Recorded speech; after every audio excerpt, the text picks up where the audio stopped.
Welcome to Chatsunami.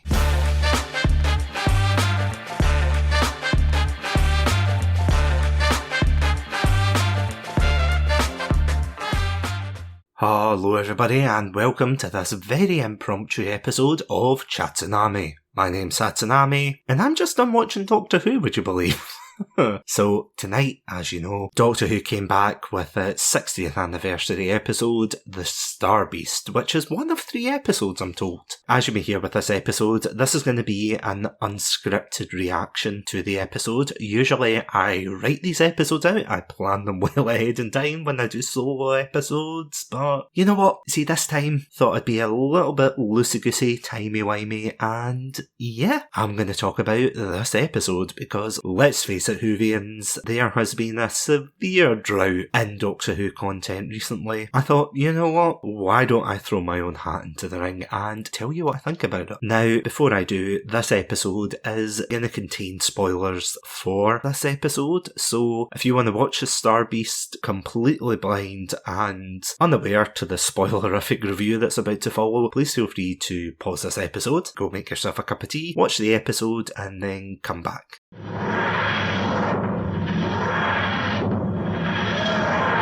Is that you sorted? Okay, let's get into it. So, after watching this episode, I really think it is probably going to be a divisive episode, but overall I liked it, I have to say, and I think probably that's because of the nostalgia berries that were planted throughout the episode. Of course, the episode does play heavily on that with the relationship between the Doctor and Donna Noble, which I've got to say, they are one of my favourite Doctor Who duos of, Doctor Companion. I absolutely love them. I think they're absolutely fantastic. I have to admit, I did find it strange when I saw the new opening, and it was really just advertising the Whoniverse, I think they're calling it. I don't know if this is like their kind of branding or umbrella term. Whovians, please let me know, because I would love to hear what you think. But yeah, it felt very Marvel-y, and I hate saying, oh, it felt Marvel-y, because they probably aren't the first ones to do this, but hey...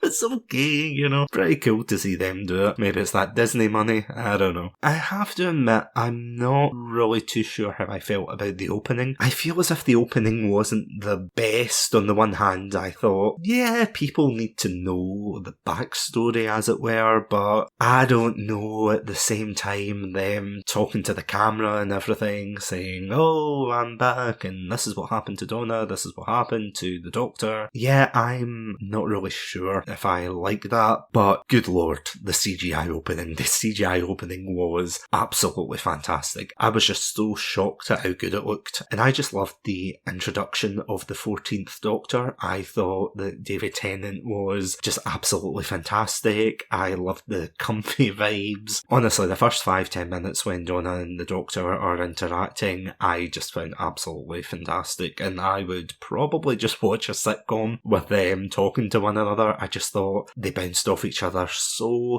well. And considering their last episode together was, I want to say 2008, I think. 2008, 2009. It's amazing how they've still got chemistry after all this time, and I absolutely love it. I thought it was very funny, and he definitely hasn't lost it. David Tennant's still charismatic. Catherine Tate is still hilarious. And I have to say as well, I thought Yasmin Finney did a fantastic job as well as Rose, who, I have to say, in the one hand, I kind of thought that the whole David Tennant and people going, oh, what, was initially like, oh, right, haha, funny comeback, but then they kept using it over and over again, and I was like, oh, this is getting a bit annoying.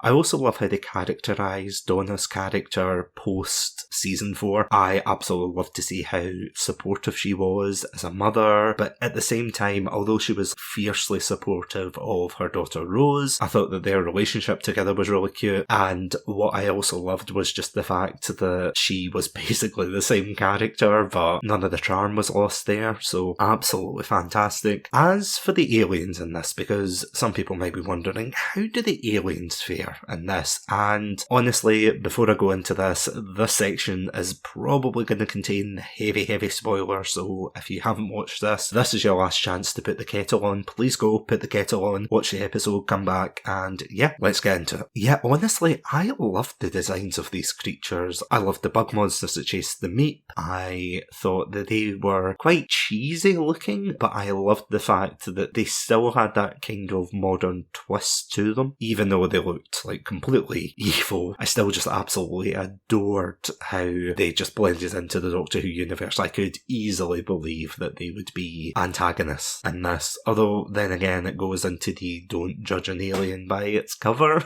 So, yeah, absolutely fantastic. Unit, I hated Unit in this, but then again, I'm starting to really hate Unit in general, because I feel as if Unit are, and any Trekkies will know what I mean by this, but Unit are like the Worf of Doctor Who. And what I mean by that is they are characterised as being a very powerful organisation, and we're told as an audience, you know, oh, these are the counter-alien people. These are the guys that are going to protect the Earth when the Doctor's not here. And every single time they get stomped on, they get hypnotised. This isn't the first time I think they get hypnotised. And it honestly makes me think back to Remembrance of the Daleks, where, and granted this could be the military, I can't remember for a fact, but, you know, I miss the days when they were blowing up Daleks and things, and they were really badass, really cool, very competent, but, I mean, don't get me wrong, there are competent Unit people, but ironically enough, it seems as if for an organisation that's called Unit, it's usually the individuals within Unit that seem to do well, like Kate Stewart, like Osgood, you know, those kind of characters, as opposed to the overall organisation. So I was kind of like, I don't know. So in summary, what I would say is Unit are pretty much more useless than a fart in a hurricane, but you're not here to listen to me rant about Unit or the bug monsters. You're probably here to hear my thoughts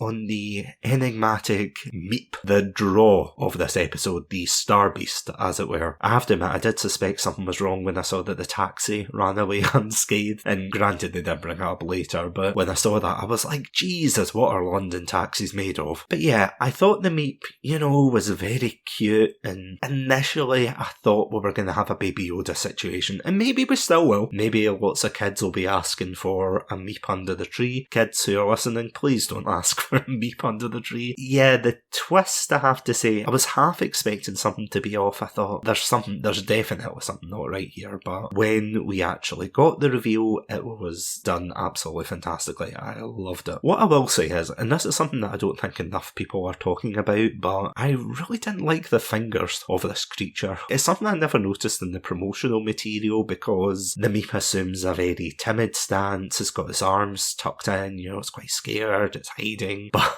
I have to say, those sausage fingers would make King Charles blush. I mean, those things are horrifying. They're like the kind of gangly, E.T., elongated kind of fingers. I have to say, that was the only bit of the Meep I was like, yeah, I don't like this.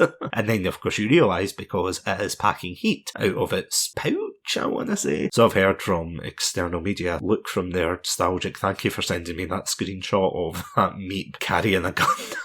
Which is the weirdest shout out ever. But yeah, I have to admit, I thought that the Meep reveal and everything, it was ridiculous, it was silly, it was over the top, but honestly I loved it because it was just so cheesy. I had a blast with it. You know, having all of these hypnotised soldiers hail the Meep, hail this fuzzy gremlins, Furby looking thing. It was just silly, but it was honestly just amazing. But there was a couple of maybe slight negatives I want to bring to the table here. So there's a particular scene where they're having a shootout between the Unit soldiers and the aliens trying to capture the Meep. And there's just like a really weird scene where the Doctor just out of thin air does like an air Pictionary thing and creates a shield. And don't get me wrong, I love the idea of the Doctor having something like this, you know, like a very defensive weapon, if that makes sense. Or not weapon, but this tool that he's able to defend people with rather than hurt them. On the other hand, I don't know how I like him using a sonic screwdriver just to air Pictionary something and then slide it over. Even for the sonic screwdriver, like the sonic screwdriver is the MacGuffin that usually fixes anything unless it's deadlocked or this or that. I don't know. I don't know if I really like that. The only other thing I thought was bad was I thought the ending was a little bit rushed, and I got a little annoyed by it, I'm not going to lie, and not because of certain things that were said or such, but more for the fact that, and this maybe may draw the ire of Hoovian, so I apologise in advance, but I really did not like Dr. Donner, even before in season 4. I didn't really like the idea. I liked the fallout of it. I liked the idea that there was this force out with the Doctor's control that he could never see Donna again, and that led to a very sombre and emotional ending. I thought that was quite sad. And then, of course, they had to bring her back for this, and they had to make an excuse, and on the one hand, don't get me wrong, I'm really happy that they've got Donna back, and they use the idea of the meta-crisis being imparted into her child. I thought that was quite interesting, but at the same time, what really annoyed me was there was a very significant parallel to the end of time, and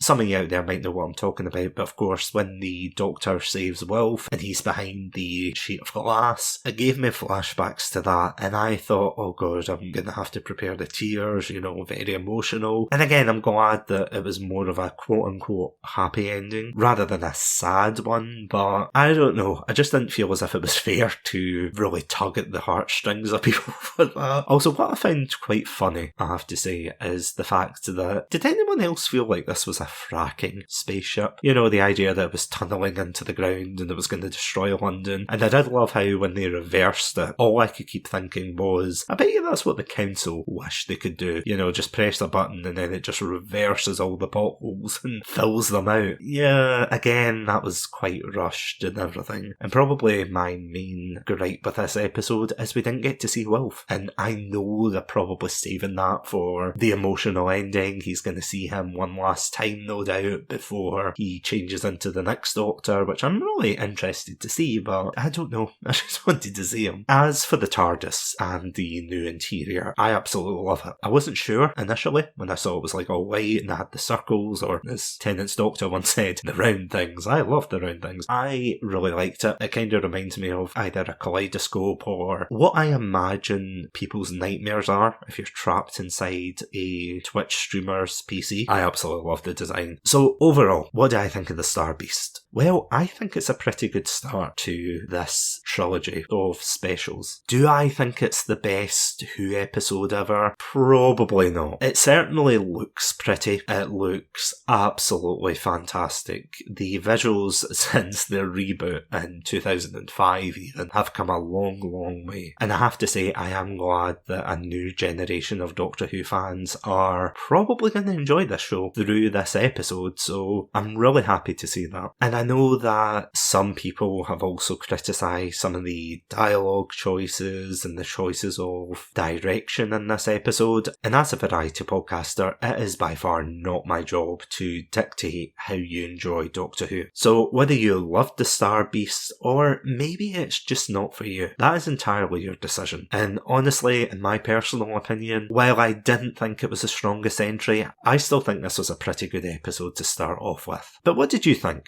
Did you enjoy the Star Beast? Was it maybe not your cup of tea over the TARDIS? Please feel free to reach out and let me know. Also, if you want more impromptu episodes like this, where I review just random things, where I give my first impression on things unscripted, then by all means, please let me know. I would love to hear what you think. But until then, stay safe, stay awesome, and most importantly, stay hydrated.